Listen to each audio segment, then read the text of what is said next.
నమస్తే అండి. ఈరోజు మా వంటగదిలోకి రండి, చూద్దురు. పలసగా కందిపప్పు పప్పులకు చేసా, ఎండుమిర్చేసి అరకప్పు వేసాను, 4 ఎండుమిర్చి వేసా, ఒక టమాటా వేసా, కుక్కర్లో వేసి ఎనిపేసా. చూడు, చిన్న చిన్న కాపరానికి మా పిల్లకాయలే అనుకో, వాళ్ళకి సరిపోయే అంత చేసా, ఒక కాపురం వాళ్ళకి. చూడండి, పప్పులు కందిపప్పు ఇట్లా బాగా తెల్లాల. తెల్లితే తిరగమాత వేసిన పాట బాగా టేస్టీగా ఉంటుంది. కూర కూడా చెడదు, రెండో రోజుకి కూడా అలాగే ఉంటుంది. చూసారు కదా. ఇప్పుడు దాంట్లోకి కాంబినేషన్గా నంచుకునేదానికి ఉల్లగడ్డ పిడుపు 4 ఒక అర కేజీ తీసుకున్నా, ఒక ఎర్రగడ్డ, పచ్చెనపప్పు, మినపప్పు, ఆవాలు, ఎండుమిర్చి వేసేసి దాన్ని ఫ్రై చేసేసా. చూడండి ఎంత బాగుంది. అల్లం పేస్ట్ ఒక రవ్వ వాసనకి, స్మెల్కి. చూసారు కదా ఫ్రెండ్స్. ఇప్పుడు రైస్లో చూపిస్తా మీకు.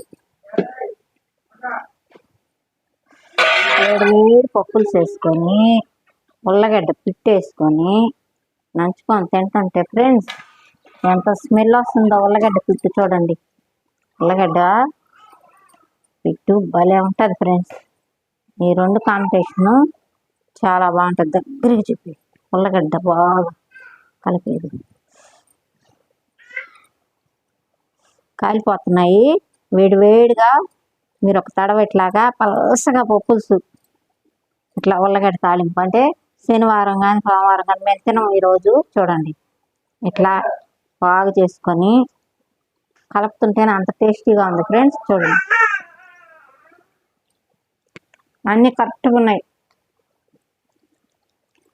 ఇట్లా తడవ ట్రై చేయండి. పప్పులు కూడా ఎక్కువ వేసుకోవాలి మనం. కొంచెం జోల కందిపప్పు ఒక కాపరానికి ఒక చిన్న కప్పు వేసుకొని మనం ఇట్లా పప్పులు అంటే బాగా చల్లబెట్టుకోవాలి. చల్లబెట్టుకొని ఇప్పుడు గ్యాస్ కూడా ఆపేస్తాం. చూడండి ఇట్లా చల్లబెట్టుకుంటే మీకు రెండో రోజుకి కూడా కూర చెడదు, ఇట్లాగే ఉంటుంది. కొందరికి సాయంత్రానికే చెడిపోతాయి. ఇప్పుడు చెడదు. ఇప్పుడు అట్లాగే పెట్టేసినా చెడదు. అట్లా చేసుకోవాలి ఫ్రెండ్స్ మీరు.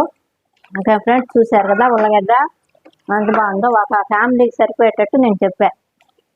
ఇది కూడా గ్యాస్ ఆపేసాను. చూసారు కదా నేను చేసిన కూరలు.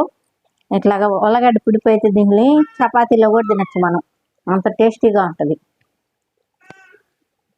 సరే ఉంటా, బాయ్.